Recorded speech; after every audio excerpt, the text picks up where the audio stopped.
All right, everybody, welcome to the Asking for a Friend podcast. Glad you guys are here with us. I'm William Colley, your executive pastor. I'm here with your lead pastor, Benjamin Kempfer. What's going on, friends? Hey, this is the special Hurricane Michael edition of the Asking for a Friend podcast. We hope that you guys are all staying safe, and perhaps as you're listening to this, there's a storm blowing through, in which case, good luck.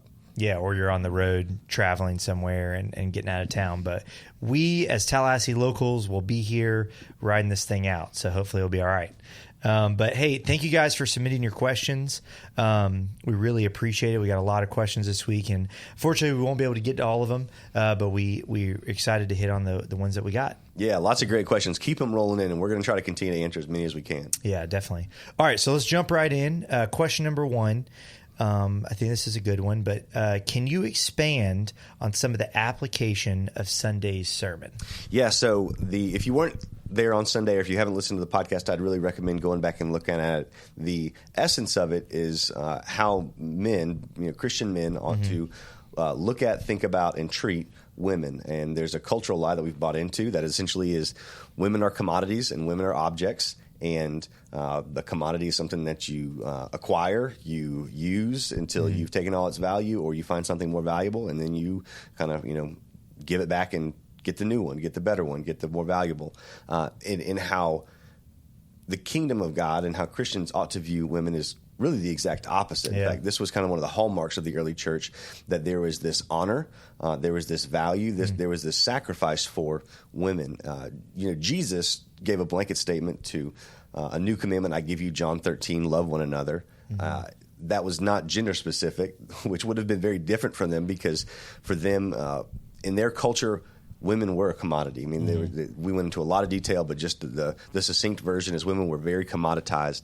And he said, hey, you are to love everyone. You are to love them as I have loved you. In fact, Paul expounds on that and says, husbands, love your wife like Christ loved the church. Christ loved the church, gave himself up for her sanctification when the church was not lovable. So the idea behind it is men, we are to honor, to love, to serve our wives covenantally, but just generally all women, because they are also, as First Peter talks about, co-heirs with us in Christ, in that we are, they're God's children too, and have just as much value and worth and all that. So the application that we talked about, there were a couple points of application. The application that we talked about was really, in part, accountability, right? I mean, guys, a lot of us have, or maybe for a lot of us are currently struggling with viewing sexually explicit material, and so it was to find accountability. The second one, which was a kind of another step forward, is perhaps for you, you're so inundated with this message of the objectification and commoditization of women that you need to pay attention to what you're listening to, written anything off your playlist. And for some folks, it's just you need to stop dating for a year.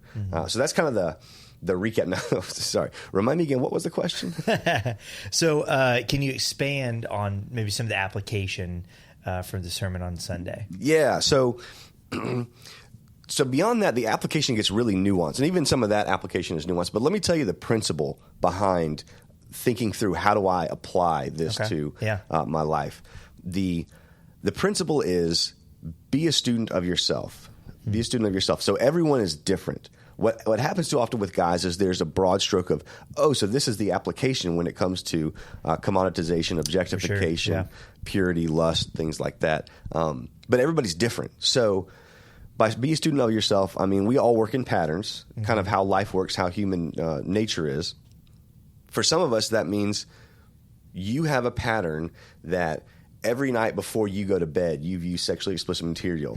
Every time you hang out with your girlfriend late at night and it's just you two, you have a pattern. So it's paying attention to the patterns in your life, being a student of yourself, and saying, where is the most common and place in my life that I have a habit and a tendency to return back to, and then address those. So again, for you, it could be don't go home when nobody else is home. It could be that you put safeguards on your computer. It could be that you don't hang out with her by yourself. And shoot, for you, it might be something where you have an addiction or addictive-like qualities, right? Because basically pornography has addictive like qualities and tendencies, and in a lot of ways that fills a void of intimacy and connection. So it might be for you even, hey, you need to go talk to a counselor or a therapist. Like, that's okay. The point is holiness, but it's being a student of yourself as you sift through and say, what are the patterns in my life? And what are the ways that I can start to address some of those, almost kind of the low-hanging fruit in terms of where I habitually and repetitively sin? Yeah, for sure. Yeah, I also think about, like, when you talked about the second point from the sermon of maybe there's some music you need to stop listening to. Maybe there's some shows you need to stop watching. Yeah. Maybe there's a little Game of Thrones you need to, like, lay on the altar. Right.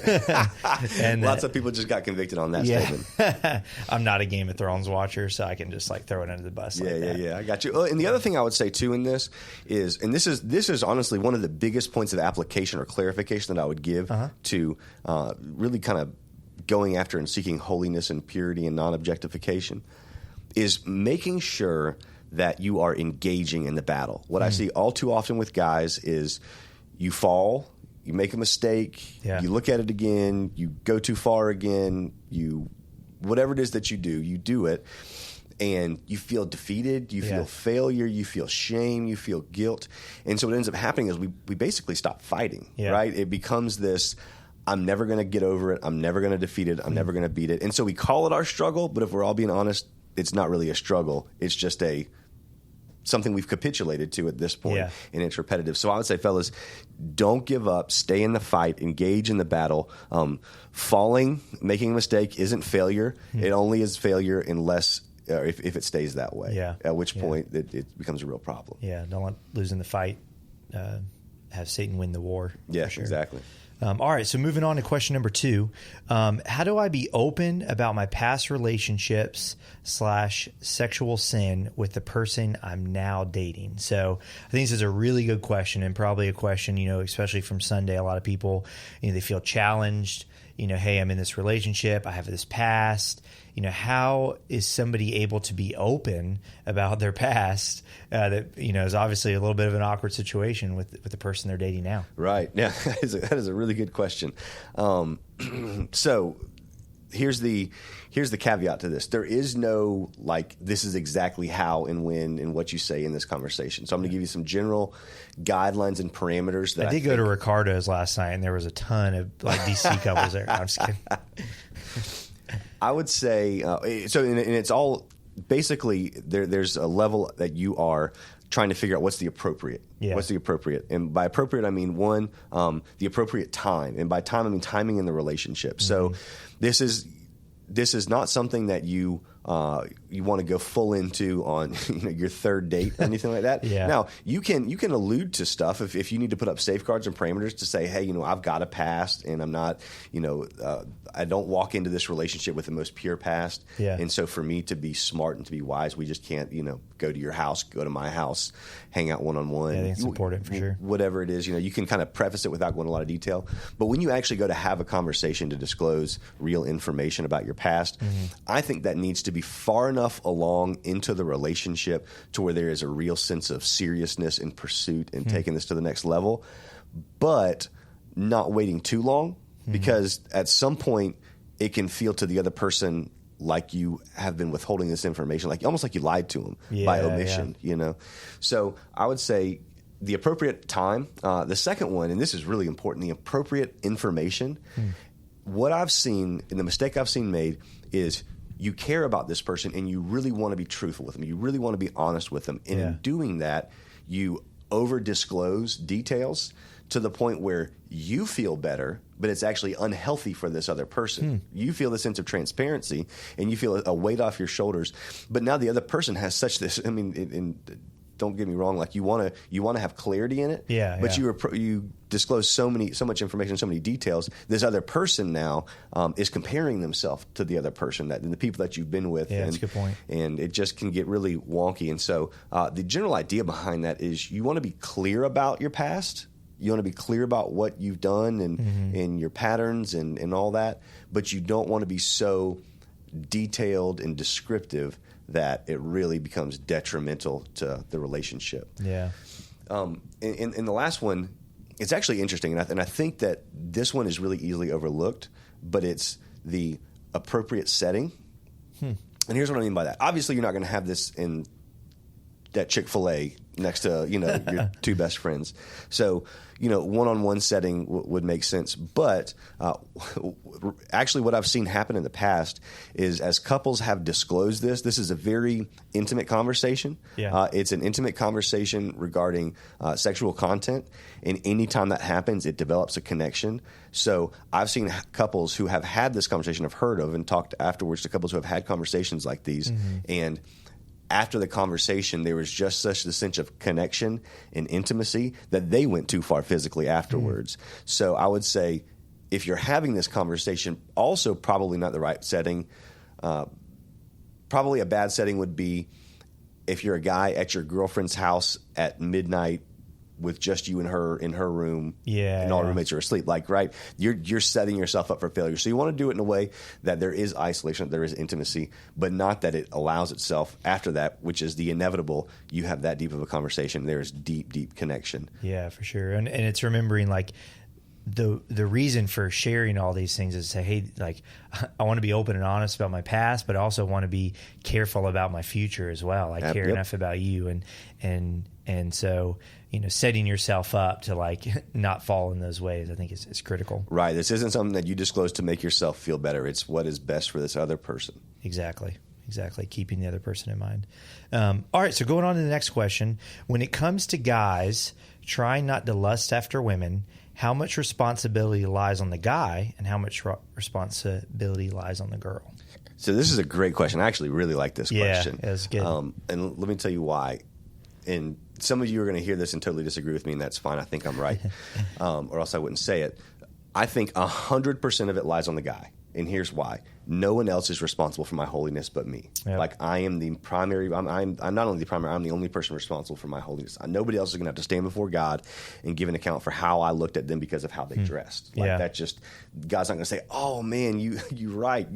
I understand where you're coming from. There's this sense that I am responsible for my holiness. And part of it, too, is we don't live in a world. It sounds good. And girls, don't get me wrong, like, you can be helpful in this. Like, the more and I'm not saying you need to join, like, Tallahassee Turtleneck Society, but, modesty is helpful as a guy, but it's not your responsibility. It is the guy's responsibility. It's a heart condition. Sure. It's this thing where I know that ultimately I'm the one that's going to stand before God. And in 2018, man, we also don't live in a world where it's possible to not walk. I mean, most of you guys who are listening to this go to Florida State, and you know that at Florida State there's just a ton of folks who could care less about modesty, and so to kind of project it onto somebody else as their responsibility, I think is a while well-intentioned in thought of saying, hey, it's not just us, I think it's a misappropriation of the responsibility of our personal holiness, because ultimately I am accountable to Jesus for this. Yeah, exactly. No, I think that's great. And what do you think? I mean, do you agree? Do you disagree? Or no, I totally agree. I think it's super easy to look at outside circumstances, look at the situation you're in, or look at the people that are around you and kind of blame those things for, your, lust, or for your, you falling into sexual sin, whatever the case is. But at the end of the day, like, it's the world that we live in, like, we're called to be not of this world, and we're called to fight those temptations, and nobody said it was going to be easy, but we're responsible for it. Yeah. I mean, you look at 1 Peter, he actually reaches back to Leviticus and quotes as he says, "Be holy, therefore, as I am holy." Yeah. This was in a setting where, again, we talked about this on Sunday. For us, the way I'm talking from a guy specific angle here. Yeah. This probably is true for girls as well. Though girls, I don't know. Like, you look at this guy and he's got great hair. I don't know.